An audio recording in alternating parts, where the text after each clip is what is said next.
ನಮಸ್ಕಾರ ಎಲ್ಲರಿಗೂ. ಕಥೋಲಿಕ್ ಸಭಾ ತೊಟ್ಟಂ ಘಟಕದಿಂದ ನಿಮಗೆಲ್ಲರಿಗೂ ಸ್ವಾಗತ. ನಾವೊಂದು ವಿಶೇಷ ಕಾರ್ಯಕ್ರಮ ಮಾಡ್ತಿದ್ದೇವೆ. ನಾಳೆಯಿಂದ SIR ಪ್ರಕ್ರಿಯೆ ಆರಂಭವಾಗುತ್ತದೆ. ಆದರೆ ಸಾಮಾನ್ಯ ಜನತೆಯಲ್ಲಿ ಒಂದು ಸವಾಲಿದೆ. ಏನಿದು SIR? ಇದು ನಮ್ಮ ಒಳ್ಳೆಯದಕ್ಕೋ ಅಥವಾ ಇನ್ನಾದರೂ ಪರಿಣಾಮ ಬೀರುತ್ತದೋ ಎಂದು ಕೆಲವು ಸಾಮಾನ್ಯ ಜನತೆಯರು ಕಳಕಳಿಯಲ್ಲಿದ್ದಾರೆ. ನಿಮಗೆ ಗೊತ್ತಿರ್ಬೋದು, ಕಳೆದ ಒಂದು ವಾರದಿಂದ ಒಂದು ಆಡಿಯೋ ಮೆಸೇಜ್ ಏನು ಮಾಡಬೇಕು, ಹೇಗೆ ಈ ಪ್ರಕ್ರಿಯೆಯಲ್ಲಿ ಭಾಗವಹಿಸಬೇಕಂತ ನಮ್ಮ ಒಂದು BLO ಅಧಿಕಾರಿ ತಮ್ಮ ವಾಯ್ಸ್ ಮೆಸೇಜಿಂದ ಎಲ್ಲರಿಗೂ ಜಾಗೃತ ಮಾಡ್ತಿದ್ದಾರೆ. ಕಥೋಲಿಕ್ ಸಭಾ ತೊಟ್ಟಂ ಘಟಕ ಎಣಿಸಿತು ಒಂದು ವಿಡಿಯೋ ಮಾಡಿ ಯಾಕಾಗಿ ಈ ಮೆಸೇಜನ್ನು, ಈ ಪ್ರಕ್ರಿಯೆಯ ಬಗ್ಗೆ ಸಾಮಾನ್ಯ ಜನರಿಗೆ ಜ್ಞಾನವನ್ನು ಆದಷ್ಟು ಜನರಿಗೆ ತಲುಪಿಸಬೇಕೆಂಬ ಉದ್ದೇಶದಿಂದ ನಾವು ಈ ಕಾರ್ಯಕ್ರಮವನ್ನು ಮಾಡ್ತಿದ್ದೇವೆ.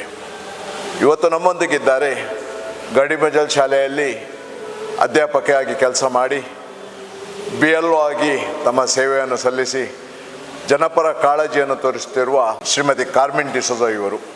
ಈ SIR ಪ್ರಕ್ರಿಯೆಯಲ್ಲಿ ಸಾಮಾನ್ಯ ಜನತೆಯರು ಹೇಗೆ ಭಾಗವಹಿಸಬೇಕೆಂದು ನಮಗೆ ಈಗ ಸಂಪೂರ್ಣ ವಿವರಣೆಯನ್ನು ಟೀಚರ್ ಅವರು ಕೊಡ್ತಿದ್ದಾರೆ. ಮುಂದೆ ಹೋಗುವ. ಟೀಚರ್ ಅವರೇ, ನಮ್ಮ ಈ ಕಾರ್ಯಕ್ರಮಕ್ಕೆ ನಿಮಗೆ ಸ್ವಾಗತ. ನಮಗೂ ಕೂಡ ನಮಸ್ತೆ. ಟೀಚರ್, ನಮ್ಮ ಮೊದಲ ಪ್ರಶ್ನೆ, ಈ SI ಅಂದರೆ ಏನು? ಎಲ್ಲರ ಹತ್ರ ಹೇಳುದು SIR ಅಂದರೆ ಏನು, ಮತ್ತೆ ಇದು ಯಾಕಾಗಿ ಕಡ್ಡಾಯ ಮಾಡಿದ್ದಾರೆ ಸರ್ಕಾರ? SIR ಅಂದರೆ ಸ್ಪೆಷಲ್ ಇಂಟೆನ್ಸಿವ್ ರಿವಿಷನ್ ಅಂತ ಹೇಳಿ, ವಿಶೇಷ ಸಮಗ್ರ ಪರಿಷ್ಕರಣೆ. ಇದು ಮತದಾರ ಪಟ್ಟಿಯನ್ನು ಪರಿಷ್ಕರಣೆ ಮಾಡುವಂಥದ್ದು. ಸುಮಾರು ವರ್ಷಗಳಿಂದ ಈ ನಿರಂತರ ಪ್ರಕ್ರಿಯೆ ಆಗ್ತಾ ಬಂದಿದೆ. ಆದರೆ ಈ ಸಲ ವಿಶೇಷವಾಗಿ ಮಾಡ್ತಾ ಇದ್ದಾರೆ. ಯಾಕೆ ಅಂತ ಹೇಳಿದರೆ, ಇದು ಕಡ್ಡಾಯ ಮಾಡಲೇಬೇಕು. ಯಾಕಂತ ಹೇಳಿದರೆ, ಈ ಮತದಾರ ಪಟ್ಟಿಯಲ್ಲಿ ಅರ್ಹ ಮತದಾರ ಹೊರತುಪಡಿಸಿ ಅನರ್ಹ ಮತದಾರ ಕೂಡ ಈ ಮತದಾರ ಪಟ್ಟಿಯಲ್ಲಿದ್ದಾರೆ. ಹಾಗಾಗಿ ಮತದಾರ ಪಟ್ಟಿಯಲ್ಲಿ ಹಲವು ದೋಷಗಳಿವೆ. ಆ ದೋಷಗಳನ್ನು ಸರಿಪಡಿಸಬೇಕು ಅಂತ ಆದರೆ ನಾವು ಮತದಾರ ಪಟ್ಟಿಯನ್ನು ಪರಿಷ್ಕರಣೆ ಬಳಿ ಭಾಗವಹಿಸಲೇಬೇಕು. ಯಾವ ರೀತಿಯಲ್ಲಿ ದೋಷಗಳಿದ್ದಾವೆ, ಇದರ ಉದ್ದೇಶ ಏನು ಅಂತ ಹೇಳಿದರೆ, ವಯಸ್ಸು ಅಲ್ಲಿ ತಪ್ಪಾಗಿದೆ, ಹೆಸರು ತಪ್ಪಾಗಿದೆ, ಆಮೇಲೆ ಫೋಟೋಗಳು ಕೂಡ ಬ್ಲರ್ ಇದೆ.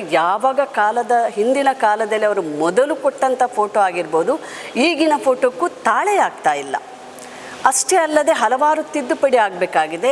ಮೊದಲು ಈ ಊರಿನಲ್ಲಿ ಇದ್ದವರು ಈಗ ಈ ಊರಿನಲ್ಲಿ ಇಲ್ಲ, ಅವರ ಓಟು ಕೂಡ ಈ ಮತದಾರರ ಪಟ್ಟಿಯಲ್ಲಿ ಇದೆ. ಹಾಗಾಗಿ ಏನು ಮಾಡಬೇಕಾಗಿದೆ, ಈ ಮತದಾರ ಪಟ್ಟಿ ಪರಿಷ್ಕರಣೆ ಆಗಲೇಬೇಕು. ಅರ್ಹ ಮತದಾರ ಆ ಜನವಸತಿ ಪ್ರದೇಶದಲ್ಲಿ ಇದ್ದವರು ಕೂಡ ಆ ಮತದಾರರ ಪಟ್ಟಿಯಲ್ಲಿ ಮಾತ್ರ ಇರಬೇಕು. ಇದು SIR ಅವರ, ನಮ್ಮ ಚುನಾವಣಾ ಆಯೋಗದ ಉದ್ದೇಶ. ಇದು ಎಲ್ಲರಿಗೂ ಕಡ್ಡಾಯವಾಗಿದೆ. ಇದು ಎಲ್ಲರಿಗೂ ಕಡ್ಡಾಯ. ಭಾರತದ ಪ್ರಜೆಯಾದ ನಾವು ಮತದಾನ ಪಟ್ಟಿಯಲ್ಲಿ ತಮ್ಮ ಹೆಸರು ಇರಲೇಬೇಕು. ಇಲ್ಲದಿದ್ದಲ್ಲಿ ಏನು ಮಾಡಬೇಕು ಅಂತ ಹಲವಾರು ಕ್ರಮಗಳು ನಮ್ಮ ಚುನಾವಣಾ ಆಯೋಗ ನಮಗೆ ಕೊಟ್ಟಿದೆ. ಟೀಚರ್, ಈ SIR ಬಗ್ಗೆ ನಮ್ಮ ಸಾಮಾನ್ಯ ಜನತೆಯಲ್ಲಿ ಸಾಕಷ್ಟು ಗೊಂದಲಗಳಿವೆ. ಈ ಗೊಂದಲಗಳು ಯಾಕಾಗಿ, ಮತ್ತು ಆ ಗೊಂದಲಗಳನ್ನು ಹೇಗೆ ನಿವಾರಿಸಬಹುದು ಅಂದು ನಮಗೆ ತಿಳಿಸುವಿರಾ? ಗೊಂದಲ ಅಂತ ಹೇಳಿದರೆ, ಏನು ಕೊಡಬೇಕು ನಾವು, ಯಾಕೆ ಬರ್ತಾರೆ, ಏನು ಕೇಳ್ತಾರೆ, ಏನೆಲ್ಲ ಮಾಹಿತಿ ನಾವು ಕೊಡಬೇಕು ಅನ್ನೋದು ಜನರಿಗೊಂದು ಸಮಸ್ಯೆ ಇರ್ಬೋದು. ಆದರೆ SIRನಲ್ಲಿ ಭಾಗವಹಿಸುವ BLOಗಳು ಆಲ್ರೆಡಿ ಈಗಾಗಲೇ ಮ್ಯಾಪಿಂಗ್ ಮಾಡಿದ್ದಾರೆ. ಯಾವ ರೀತಿ ಮ್ಯಾಪಿಂಗ್ ಮಾಡಿದ್ದಾರೆ ಅಂತ ಹೇಳಿದರೆ, 2002ರ ವೋಟರ್ ಲಿಸ್ಟನ್ನು 2025ರ ವೋಟರ್ ಲಿಸ್ಟಿಗೆ ಈಗಾಗಲೇ ಮ್ಯಾಪಿಂಗ್ ಮಾಡಿರ್ತಾರೆ. ಕೆಲವರು ಈ ಮ್ಯಾಪಿಂಗ್ ಪ್ರಕ್ರಿಯೆಯಲ್ಲಿ ಭಾಗವಹಿಸಿರುವುದಿಲ್ಲ. ನನ್ನ ಅಭಿಪ್ರಾಯ ಹೇಳೋದಾದರೆ, ನಾನೇ ಬೈಲಕೆರೆಯಲ್ಲಿ ನಾನು BLO ಆಗಿ ಮ್ಯಾಪಿಂಗ್ ಮಾಡುವಾಗ ಹಲವಾರು ಜನರು ಆ ವೋಟರ್ ಲಿಸ್ಟಲ್ಲಿ ಇಲ್ಲ, ಇದ್ದವರು ಆ ಊರಿನಲ್ಲಿಲ್ಲ. ಈ ಎಲ್ಲ ಸಮಸ್ಯೆಗಳಿದ್ದಾಗ ಏನು ಮಾಡಬೇಕು, ಪ್ರತಿಯೊಬ್ಬ ನಾಗರಿಕರು, ಪ್ರತಿಯೊಬ್ಬ ಮತದಾರರು ಆ ಊರಿನಲ್ಲಿ ಇರುವಂತಹ ಜನವಸತಿ ಪ್ರದೇಶದಲ್ಲಿ ಇರುವವರು ಆ ಊರಿನಲ್ಲೇ ಕಡ್ಡಾಯವಾಗಿ ಮತದಾರ ಪಟ್ಟಿಯಲ್ಲಿ ಸೇರ್ಪಡೆ ಮಾಡಬೇಕು. ಟೀಚರ್, ಅನಾಮಧೇಯ ವ್ಯಕ್ತಿಗಳಿಂದ ಈ ಫಾರ್ಮ್ ನಂಬರ್ 7 ಅನ್ನು ತುಂಬಿಸಿ ವೋಟರ್ ಲಿಸ್ಟ್ನಿಂದ ಹೆಸರು ತೆಗೆದು ಹಾಕುತ್ತಾರೆ ಎಂದು ಒಂದು ಸುದ್ದಿ ಹರಡುತ್ತಿದೆ. ಈ ಫಾರ್ಮ್ ನಂಬರ್ 7 ಅಂದರೆ ಏನು? ಇದು ಸುದ್ದಿ ನಿಜವಾ? ಒಂದು ವೇಳೆ ನಿಜವಾದರೆ ಇದನ್ನು ತಡೆಗಟ್ಟುವುದು ಹೇಗೆ? ಫಾರ್ಮ್ 7 ಅಂತ ಇರೋದು ಡಿಲಿಷನ್ನಿಗೆ. ಒಬ್ಬ ಮತದಾರರ ಪಟ್ಟಿಯಿಂದ ಅವನನ್ನು ಡಿಲೀಟ್ ಮಾಡಲಿಕ್ಕೆ ನಂಬರ್ 7 ನಾವು ಬಳಸ್ತೇವೆ. ಆದರೆ ನೀವು ಹೇಳಿದ್ರಿ ಯಾರೋ ಒಬ್ಬ ಅನಾಮಧೇಯ ವ್ಯಕ್ತಿ ಬಂದು ಈ ನಂಬರ್ 7 ತುಂಬಿಸ್ತಾರೆ ಅಂತ. ಇದು ಅಪರಾಧ. ಇದಕ್ಕೆ ಕಂಡು ಬಂದಲ್ಲಿ ಇಂಥ ವ್ಯಕ್ತಿ ನಮ್ಮ ಉಡುಪಿ ಜಿಲ್ಲೆಯಲ್ಲಿ ಇಂಥ ಘಟನೆಗಳು ಆದಂಥದ್ದು ಕಂಡು ಬಂದಿಲ್ಲ. ಕಂಡು ಬಂದದ್ದೇ ಆದಲ್ಲಿ ಚುನಾವಣಾ ಆಯೋಗಕ್ಕೆ ಅಥವಾ ನಮ್ಮ ತಾಲೂಕು ಆಫೀಸಲ್ಲಿ ಚುನಾವಣಾಧಿಕಾರಿ ಇದ್ದಾರೆ, ಖಂಡಿತವಾಗಿಯೂ ಅವರಿಗೆ ಒಂದು ಕಂಪ್ಲೇಂಟನ್ನು ಕೊಟ್ಟು ಅದರ ಬಗ್ಗೆ ತನಿಖೆಯನ್ನು ಮುಂದುವರಿಸ್ಬೋದು. ಒಳ್ಳೆಯದು ಟೀಚರ್ ಅವರೇ. ಇನ್ನೊಂದು ಕೇಳಿಕೆ ಬರ್ತದೆ, ಈ ವೋಟರ್ ಲಿಸ್ಟ್ನಿಂದ SIR ಪ್ರಕ್ರಿಯೆಯಿಂದ ವೋಟರ್ನವರ ಡೇಟಾ ಕಲೆಕ್ಟ್ ಮಾಡಿ ನಂತರ ಅಲ್ಪಸಂಖ್ಯಾತರ ಹೆಸರುಗಳನ್ನು ಲಿಸ್ಟ್ನಿಂದ ತೆಗೆದು ಹಾಕುತ್ತಾರೆ ಎಂಬ ಒಂದು ಸುದ್ದಿಯೂ ಹರಡುತ್ತಿದೆ. ಈ ಬಗ್ಗೆ ನಿಮ್ಮ ಅಭಿಪ್ರಾಯ ಏನು ಟೀಚರ್? ಖಂಡಿತ ಸಾಧ್ಯ ಇಲ್ಲ. ಯಾಕಂತ ಹೇಳಿದರೆ ನಾವು ಮತದಾರರ ಪಟ್ಟಿಯಲ್ಲಿ ಪರಿಷ್ಕರಣೆ ಮಾಡ್ತೀವಿ. ಮತದಾರ ಪಟ್ಟಿ ನಮಗೆ ಬಂದಿರ್ತದೆ 5/8/2026 ಒಂದು ತಾತ್ಕಾಲಿಕ ಪಟ್ಟಿಯನ್ನು ಬಿಡುಗಡೆ ಮಾಡ್ತಾರೆ. ಆ ತಾತ್ಕಾಲಿಕ ಪಟ್ಟಿಯನ್ನು ನಾವು ಪರಿಶೀಲನೆ ಮಾಡಿದ್ದೇ ಆದರೆ ಅಲ್ಲಿ ಯಾರು ಮತದಾರರು ಇದ್ದಾರೆ ಇಲ್ಲವೋ ಎನ್ನುವುದು ತಿಳಿತದೆ. ತದನಂತರ ನಾವೇನು ಮಾಡ್ಬೋದು, ಅಬ್ಜೆಕ್ಷನ್ ಫೈಲ್ ಮಾಡ್ಬೋದು. ಅದನ್ನು ಎಲ್ಲ ಮಾಡಿ ನಂತರ ಅದು ಯಾವಾಗ 5/8 4/9 ಅಬ್ಜೆಕ್ಷನ್ ಫೈಲ್ ಮಾಡಲಿಕ್ಕೆ ಇರ್ತದೆ. ಅಲ್ಲಿ ERO ಇರ್ತದೆ. ERO ಅವರ ಹತ್ತಿರ ನಾವು ನಮ್ಮ ಸೂಕ್ತ ದಾಖಲೆಗಳನ್ನು ಕೊಟ್ಟು ಅಲ್ಲಿ ಸೇರ್ಪಡೆಗೆ ಅವಕಾಶ ಇದೆ. ತದನಂತರ ಫೈನಲ್ ಆಗಿ ಅಕ್ಟೋಬರ್ 7 ನಾವು ಕೊನೆಯ ಲಾಸ್ಟ್ ಫೈನಲ್ ಪಟ್ಟಿಯನ್ನು ಬಿಡುಗಡೆ ಆಗ್ತದೆ. ಅದರ ಮೊದಲು ತುಂಬ ಕಾಲಾವಕಾಶ ಇದೆ.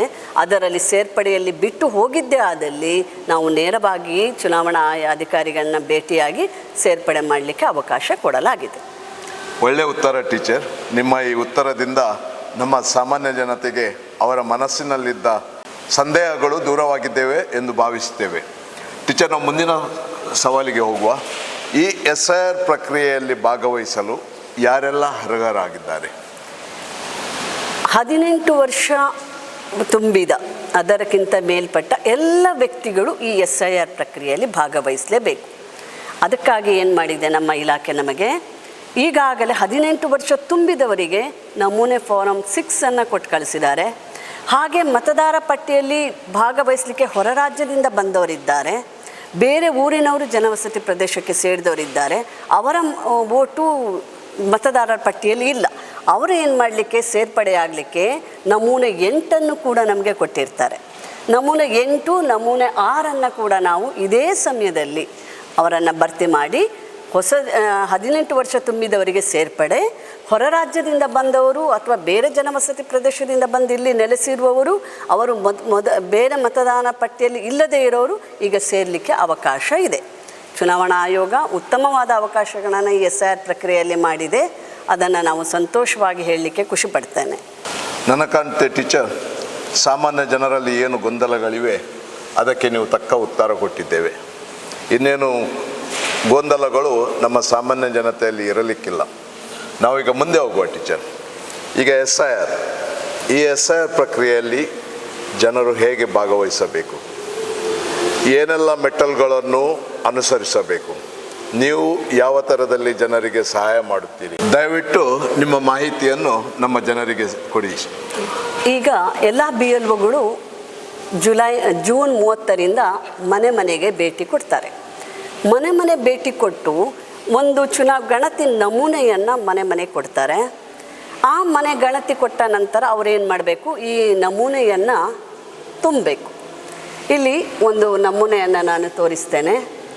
ಇಲ್ಲಿ ವೋಟರ್ ಐಡಿಯ ಪ್ರತಿಯೊಂದು ಹೆಸರಿದೆ, ಅವರು ಯಾವ ಭಾಗಕ್ಕೆ ಸೇರಿದವರು, ಅವರ ಮತದಾನದ ಕೇಂದ್ರ ಯಾವುದು, ಎಲ್ಲವೂ ವಿವರ ಇದೆ.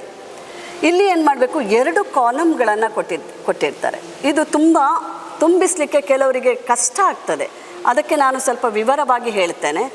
ತುಂಬ ವಯಸ್ಸಾದವರಿಗೆ ತುಂಬಲು ಕಷ್ಟ ಆದರೆ ಖಂಡಿತವಾಗಿಯೂ BLO ಅವರು ಸಹಾಯ ಮಾಡ್ತಾರೆ. ನೀವು ಹೆದರಬೇಡಿ, ಫಾರ್ಮ್ ಕಷ್ಟ ಇದೆ, ಹೇಗೆ ತುಂಬೋದು ಅಂತ ಏನು ಚಿತ್ತುಕಾಟು ಮಾಡಬೇಡಿ. ಯಾಕಂದರೆ ಇದನ್ನು ನಾವು ಅಪ್ಲೋಡ್ ಮಾಡಲಿಕ್ಕೆ ಇರೋದ್ರಿಂದ ಇದು ಕರೆಕ್ಟಾಗೇ ಬರಿಬೇಕು. ಒಂದು ಅಕ್ಷರ ಕೂಡ ತಪ್ಪಾಗಬಾರ್ದು. ನಾನು ಕೇಳಿದ್ದೇನೆ, ಅಕ್ಷರಗಳು ಸ್ಪೆಲ್ಲಿಂಗ್ಗಳು ತಪ್ಪಾದಲ್ಲಿ ಕೂಡ ಮತದಾರ ಪಟ್ಟಿಯಿಂದ ಅವರ ಹೆಸರು ಹೋದಂತಹ ವಿಷಯವನ್ನು ನಾನು ಕೇಳಿ ತಿಳಿದಿದ್ದೇನೆ. ಅದು ಸತ್ಯಾಸತ್ಯತೆ ಮುಂದೆ ಪರಿಶೀಲಿಸಬೇಕು. ಇಲ್ಲಿ ನಾವು ಈಗ ಮನೆ ಮನೆಗೆ ಭೇಟಿ ಕೊಟ್ಟಾಗ ಈ ಕಾರ್ಡನ್ನು ಕೊಡ್ತೇವೆ. ಈ ಫಾರ್ಮನ್ನು ಕೊಟ್ಟ ನಂತರ ಈ ಫಾರ್ಮನ್ನು ಫಿಲ್ಲಪ್ ಮಾಡೋದು ಹೇಗೆ ಅಂತ ಇಲ್ಲಿ ನಾವು ಮ್ಯಾಪಿಂಗ್ ಮಾಡಿದ್ದೇವೆ. 2002ನವರನ್ನು ನಾವು ಮ್ಯಾಪಿಂಗ್ ಮಾಡಿದ್ದೇವೆ. ಅವರನ್ನು ಆಧರಿಸಿ ಬಿಲೋ 40 ಏಜಸ್ ಯಾರಿದ್ದರು ಅವರಿಗೆ ಅವರ ಅಪ್ಪ ಅಮ್ಮನ ನಂಬರನ್ನು ತಗೊಂಡು ನಾವು ಮ್ಯಾಪಿಂಗ್ ಮಾಡಿದ್ದೇವೆ. ಅದಕ್ಕೆ ನಾನು ವಾಯ್ಸ್ ಮೆಸೇಜ್ ಹಾಕಿದ್ದು, ಎಲ್ಲರೂ 2002ರ ತಮ್ಮ ಕ್ರಮ ಸಂಖ್ಯೆ, ಭಾಗದ ಸಂಖ್ಯೆ, ವಿಧಾನಸಭಾ ಕ್ಷೇತ್ರದ ಸಂಖ್ಯೆಯನ್ನು ತೆಗೆದುಕೊಳ್ಳಿ ಅಂತ. ಯಾಕಂದರೆ ಅದು ಕೂಡ ಇದರಲ್ಲಿ ತುಂಬಲಿಕ್ಕಿದೆ. ಈ ಭಾಗದಲ್ಲಿ ಫಸ್ಟ್ ಭಾಗದಲ್ಲಿ ನಾವೇನು ಮಾಡ್ತೇವೆ ಅಂತ ಹೇಳಿದರೆ, ಈ ಭಾಗದಲ್ಲಿ 40 ವರ್ಷ ಮೇಲ್ಪಟ್ಟವರು 2002ರ ವೋಟರ್ ಲಿಸ್ಟಿನಲ್ಲಿ ಇದ್ದವರು ಈ ಭಾಗವನ್ನು ತುಂಬ್ತಾರೆ. ಇಲ್ಲಿಯ ಭಾಗವನ್ನು 2002ರ ವೋಟರ್ ಲಿಸ್ಟಲ್ಲಿ ಇಲ್ಲ ಮತ್ತು ಬಿಲೋ ಏಜ್ ಇಲ್ಲ, ಬಿಲೋ 40 ಏಜಸ್ ಇದ್ದಾರೆ, ಅವರು ಈ ಕಾಲಮನ್ನು ತುಂಬಬೇಕು. ತದನಂತರ ಈ ಕಾಲಮ್ಮು ಎಲ್ಲರಿಗೂ ಅನ್ವಯ ಆಗ್ತದೆ. ಅವರು ದಾಖಲೆಗಳನ್ನು ಇಟ್ಕೊಳ್ಬೇಕು. ಯಾವ ದಾಖಲೆಗಳನ್ನು ಇಟ್ಕೊಳ್ಬೇಕು? ಜನನ ಪ್ರಮಾಣ ಪತ್ರ ಇರಬೇಕು, ಆಧಾರ್ ಕಾರ್ಡ್ ಇರಬೇಕು, ಎಲ್ಲರ ವೋಟರ್ ಐ ಡಿ ಇರಬೇಕು. ನಾವು ಯಾವ ಸಂಬಂಧವನ್ನು ತೋರಿಸ್ತೇವೆ ಆ ಸಂಬಂಧಗಳು, ಉದಾಹರಣೆಗೆ ತಂದೆ ತಾಯಿ ಅಥವಾ ಸಂಬಂಧ ಅಂತ ತೋರಿಸ್ತೇವೆ, ಅವರ ಕೂಡ ವೋಟರ್ ಕಾರ್ಡ್ ಇರಬೇಕು. ಇಲ್ಲಿ ಅವರ ನಂಬರನ್ನು ತುಂಬಲಿಕ್ಕಿದೆ. ಒಂದು ಕನ್ಫ್ಯೂಷನ್ ಮಾಡಬೇಡಿ, ಇದು ಎಬೋವ್ 40 ಅವರಿಗೆ 2002ನಲ್ಲಿ ಇದ್ದವರಿಗೆ, ಇದು 2002ನಲ್ಲಿ ಇಲ್ಲದೇ ಇರೋರು ಇಲ್ಲಿ ಮ್ಯಾಪ್ ಮಾಡ್ತಾರೆ. ಮ್ಯಾಪ್ ಮಾಡಬೇಕಾದ್ರೆ ಗಮನ ಇರಬೇಕು, ಇಲ್ಲಿ ಅವರ ಹಿಂದಿನ 2002ರ ವೋಟರ್ ಲಿಸ್ಟಲ್ಲಿ ಎಷ್ಟು ನಂಬರ್ ಇತ್ತು, ಕ್ರಮ ಸಂಖ್ಯೆ, ಭಾಗದ ಸಂಖ್ಯೆ ಇತ್ತು, ವಿಧಾನಸಭಾ ಕ್ಷೇತ್ರದ ಸಂಖ್ಯೆ ಇತ್ತು, ಅದನ್ನೇ ಬರಿಬೇಕು. ಇಲ್ಲಿ ಸಂಬಂಧಗಳು ಕೂಡ ಅಷ್ಟೇ. ಇಲ್ಲಿ ಹೆಸರನ್ನು ಮೆನ್ಷನ್ ಮಾಡೋದೇ ಇಲ್ಲ. ಉದಾಹರಣೆಗೆ ನನ್ನದೇ ವೋಟರ್ ಕಾರ್ಡನ್ನು ನಾನು ಇಲ್ಲಿ ತುಂಬ್ತಾ ಇದ್ದೀನಿ ಅಂದರೆ ನಾನು ಇಲ್ಲಿ ಹೆಸರು ಬರೆಯೋ ಅಗತ್ಯ ಇಲ್ಲ, ಇಲ್ಲಿ ನನ್ನ ಹೆಸರಿರ್ತದೆ. ಇಲ್ಲಿ ನಾವೇನು ಮಾಡಬೇಕು, ನನ್ನ ಅಪ್ಪ ಅಥವಾ ಅಮ್ಮನ ಯಾರ್ದಾರು ಒಬ್ಬರದ್ದು ಹೆಸರು ಬರೆದು ಅವರ ಆಧಾರವನ್ನು ಇಲ್ಲೆಲ್ಲ ಪೂರ್ತಿ ತುಂಬಬೇಕು. ಇದು ಪ್ರತಿಯೊಬ್ಬ ವ್ಯಕ್ತಿಗೂ ಅನ್ವಯ ಆಗ್ತದೆ. ಯಾರು ಕೊಡ್ತಾರೆ ಆ ರೀತಿಯಲ್ಲಿ ಇದನ್ನು ತುಂಬಬೇಕು. ಇದು ಎಬೋವ್ 40, ಇವರು ಬಿಲೋ 40. 2002 ವೋಟರ್ ಲಿಸ್ಟ್ನಲ್ಲಿ ಇಲ್ಲದೇ ಇರೋರು ಚಿಂತೆ ಮಾಡುವ ಅಗತ್ಯ ಇಲ್ಲ. ಅವರ ಅಪ್ಪ ಅಮ್ಮನ ಕ್ರಮ ಸಂಖ್ಯೆ ಸಿಗ್ತದೆ, ಅದರ ಮೂಲಕ ಅವರು ಭರ್ತಿ ಮಾಡ್ಬೋದು. ಯಾವುದೇ ರೀತಿಯ ಗೊಂದಲ ಬೇಡ. ನಿಮಗೆ ಖಂಡಿತವಾಗಿಯೂ BLOಗಳು ಸಹಾಯ ಮಾಡ್ತಾರೆ. ಏನೂ ಇಲ್ಲ ಅಂದರೂ ಈಗಾಗಲೇ ಮ್ಯಾಪಿಂಗ್ ಆಗಿದೆ, QR ಕೋಡ್ ಕೊಟ್ಟಿದ್ದಾರೆ, ಅದನ್ನು BLO ಅವರು ಸ್ಕ್ಯಾನ್ ಮಾಡ್ತಾರೆ. ಖಂಡಿತವಾಗಿಯೂ ಸೂಕ್ತವಾದ ಮಾಹಿತಿಗಳು ಸಿಗ್ತವೆ. ಟೀಚರ್, ಒಂದು ಸಂದೇಹ ನನಗೆ. ಇದು ನೀವು ಹೇಳಿದ್ರಿ 2002ರ ನಂತರದ ಕ್ರಮ ಸಂಖ್ಯೆ, ಭಾಗ ಸಂಖ್ಯೆ ಮತ್ತು ವಿಧಾನಸಭಾ ಕ್ಷೇತ್ರದ ಸಂಖ್ಯೆಯನ್ನು ನಾವು ತಯಾರು ಮಾಡಿ ರೆಡಿ ಮಾಡಿ ಇಡಬೇಕೆಂದು. ಈಗ ನಾವು ಯಾರೋ ಮತದಾರರು ಹೊರ ರಾಜ್ಯಗಳಿಂದ ಬಂದಿದ್ದಾರೆ ಅಥವಾ ಬೇರೆ ಪಟ್ಟಣಗಳಿಂದ ಬಂದಿದ್ದಾರೆ, ಅವರು ಈ ದಾಖಲೆಗಳನ್ನು ಎಲ್ಲಿಂದ ತರುವುದು? ಇದಕ್ಕಾಗಿ ಏನಾದರೂ ಆನ್ಲೈನ್ ಸೇವೆ ಲಭ್ಯವಿದೆಯೇ? ಆನ್ಲೈನಲ್ಲಿ ಹೌದು, ಆನ್ಲೈನ್ ಸೇವೆ ಲಭ್ಯ ಇದೆ. ಆನ್ಲೈನಲ್ಲಿ ಅವರು ತಮ್ಮ ಮತದಾರರ ಪಟ್ಟಿಯ ನಂಬರನ್ನು ಹುಡುಕ್ಬೋದು.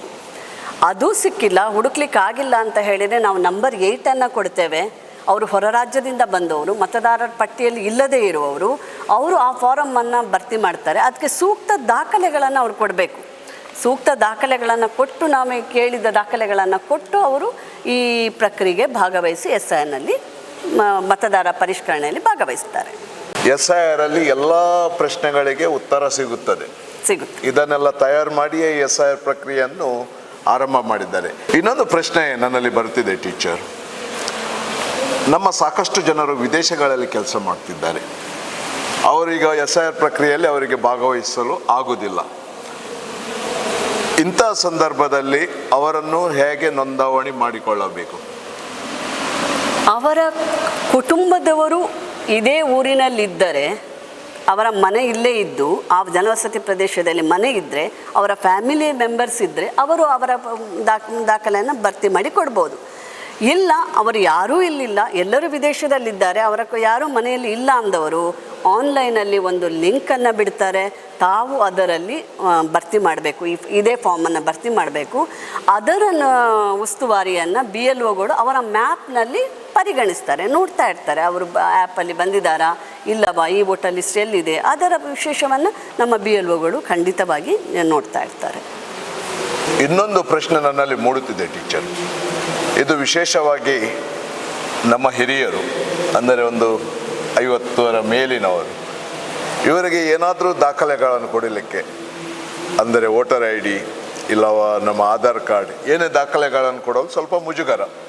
ನಾವು ಹೋಗಿ ಕೇಳಿದರೆ, ಬಿ ಎಲ್ ಒಗಳು ಹೋಗಿ ಕೇಳಿದರೆ ಅದನ್ನು ಕೇಳಲಿಕ್ಕೆ ನಮ್ಮ ಮಕ್ಕಳ ಹತ್ರ ಪರ್ಮಿಷನ್ ಬೇಕು, ಇನ್ನೇನು ಕಾರಣಗಳಿಗೂ ಸಿಗುವ ಸಾಧ್ಯತೆ ಇವೆ. ಸೊ ಇಂಥವರಿಗೆ ನೀವು ಏನಂತ ಹೇಳ್ತೀರಿ? ಖಂಡಿತವಾಗಿಯೂ ಇದು ಮ್ಯಾಪಿಂಗ್ ಕಾರ್ಯದಲ್ಲೂ ಕೂಡ ನಮಗೆ ಇಂಥ ಸಮಸ್ಯೆ ಎದುರಾಗಿದೆ. ಕೊಡಲಿಕ್ಕೆ ಹಿಂದೆ ಮುಂದೆ ಹಿಂಜರಿತಾರೆ. ಹಾಗಾಗಿ ಹಿಂಜರಿಯುವಂಥ ಅಗತ್ಯ ಖಂಡಿತವಾಗಿಯೂ ಇಲ್ಲ. ಇದು ನಿಮ್ಮ ಮತದಾರರ ಪಟ್ಟಿಯಲ್ಲಿ ನಿಮ್ಮ ಹೆಸರು ಇರಲೇಬೇಕು. ಹಾಗಾಗಿ ನೀವೇನು ಮಾಡಬೇಕು, ಖಂಡಿತವಾಗಿಯೂ ಇದರಲ್ಲಿ ಯಾವ ರೀತಿಯ ಮಿಸ್ಯೂಸ್ ಆಗಲ್ಲ.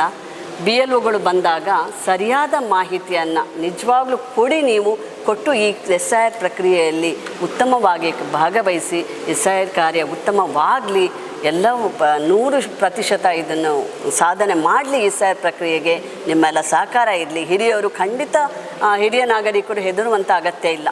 ಖಂಡಿತವಾಗಿಯೂ ಏನು ಇದರಲ್ಲಿ ಮಿಸ್ಯೂಸ್ ಆಗಲ್ಲ. ದಾಖಲೆಗಳನ್ನು ಬಿ ಎಲ್ ಒಗಳು ಬಂದಾಗ ಸೂಕ್ತ ಸಮಯಕ್ಕೆ ಅವರಿಗೆ ಕೊಟ್ಟು ಸಹಕರಿಸಿ ಅಂತ ಕಳಕಳಿಯ ಮನವಿ. ಟೀಚರ್, ನನ್ನ ಮುಂದಿನ ಪ್ರಶ್ನೆ, ಈಗ ಬಿ ಎಲ್ ಒಗಳು ಮನೆಗೆ ಬರುವಾಗ ಕೆಲವು ಮನೆಯಲ್ಲಿ ಸಾಧ್ಯತೆಗಳಿವೆ, ಮನೆಯಲ್ಲಿ ಯಾರೂ ಇಲ್ಲ, ಅವರು ಕೆಲಸಕ್ಕೆ ಹೊರಗೆ ಹೋಗಬಹುದು, ಅಥವಾ ಇನ್ಯಾವುದೇ ಕಾರಣಕ್ಕೆ ಅವರು ಸಿಗಲಿಕ್ಕೆ ಚಾನ್ಸ್ ಇರುವುದಿಲ್ಲ. ಸೊ ಅಂಥವರು ಈ SIR ಪ್ರಕ್ರಿಯೆಯಲ್ಲಿ ಆನ್ಲೈನಲ್ಲಿ ಭಾಗವಹಿಸಬಹುದೇ? ಅದಕ್ಕಾಗಿ ಅವರು ಏನು ಮಾಡಬೇಕು? ಭಾಗವಹಿಸಬೇಕು. ಹಾಗೆ ಭಾಗವಹಿಸಲೇಬೇಕು. ಯಾಕಂದರೆ ಅವರಿಗೆ ಸಾಧ್ಯ ಇಲ್ಲದೇ ಇದ್ದಾಗ ಆನ್ಲೈನಲ್ಲಿ ಆ್ಯಪನ್ನು ಬಿಡ್ತಾರೆ. ಇವರಿಗೆ ಬಿಟ್ಟಿಲ್ಲ. ಆ ಆನ್ಲೈನ್ ಆ್ಯಪಲ್ಲಿ ಅವರು ಖಂಡಿತವಾಗಿಯೂ ಈಗ ಎನ್ಯುಮರೇಟರ್ ಫಾರ್ಮನ್ನು ಫಿಲ್ಲಪ್ ಮಾಡಬೇಕು. ಅವರ ಮಾಹಿತಿ ಆಯಾ ಬಿ ಎಲ್ ಒಗಳ ಆ್ಯಪಿಗೆ ಸೇರ್ಪಡೆ ಆಗ್ತದೆ. ಅವರ ಮಾಹಿತಿ ಆಗ ಅವರು ಅದನ್ನು ಪರಿಶೀಲಿಸ್ತಾರೆ. ಅವರ ಹೆಸರು ಈ ತಮ್ಮ ಆ್ಯಪಲ್ಲಿ ಇದೆ ಅಂತ. ಆಗ ಅವರು ಮತದಾರರ ಪಟ್ಟಿಗೆ ಸೇರ್ಪಡೆ ಆಗ್ತಾರೆ. ಒಳ್ಳೆಯದು. ಅಂದರೆ ಆನ್ಲೈನ್ಗೂ ಕೂಡ ಅವಕಾಶಗಳು ಇವೆ. ಇದನ್ನು ನಮ್ಮ ಜನತೆಯರು ಉಪಯೋಗ ಮಾಡಿಸಿಕೊಳ್ಳಬೇಕಾಗಿ ನಿಮ್ಮಲ್ಲಿ ಕಳಕಳಿಯಾಗಿ ವಿನಂತಿ ಮಾಡುತ್ತೇವೆ. ಒಳ್ಳೆಯ ಟೀಚರ್, ಈ SIR ಬಗ್ಗೆ ತುಂಬಾ ಮಾಹಿತಿ ನೀವು ಕೊಟ್ಟಿದ್ರಿ. ನಮ್ಮ ಸಾಮಾನ್ಯ ಜನತೆಯರ ಅನೇಕ ಸವಾಲುಗಳಿಗೆ ತಕ್ಕ ಉತ್ತರವನ್ನು ಕೊಟ್ಟಿದ್ದೀರಿ. ಅವರಲ್ಲಿ ಏನು ಸಂದೇಹಗಳಿತ್ತೋ ಅದನ್ನು ನೀವು ಕ್ಲಿಯರ್ ಮಾಡಿದ್ದೀರಿ. ನಿಮ್ಮ ಅಮೂಲ್ಯ ವೇಳೆಯನ್ನು ನಮ್ಮ ಕಥೋಲಿಕ್ ಸಭಾ ತೊಟ್ಟಂ ಘಟಕಕ್ಕೆ ಕೊಟ್ಟಿದ್ದೀರಿ. ನಿಮಗೆ ನಮ್ಮ ಧನ್ಯವಾದಗಳು ಟೀಚರ್. ನಿಮಗೂ ಕೂಡ ಇಲ್ಲಿಗೆ ಬಂದು ನನಗೆ SIR ಬಗ್ಗೆ ಮಾಹಿತಿ ಕೊಡಲಿಕ್ಕೆ ಅವಕಾಶ ಮಾಡಿಕೊಟ್ಟಿದ್ರಿ. ನಿಜವಾಗಿಯೂ ಯಾರೂ ಹೆದರುವಂಥ ಅವಶ್ಯಕತೆ ಇಲ್ಲ. ಈ SIR ಪ್ರಕ್ರಿಯೆ ಉತ್ತಮವಾಗಿ ನಡೀಲಿಕ್ಕೆ ಎಲ್ಲರ ಸಹಕಾರ ಇರಲಿ ಅಂತ ಕೋರ್ತಾ ಅವಕಾಶಕ್ಕೆ ಧನ್ಯವಾದಗಳು. ಧನ್ಯವಾದಗಳು.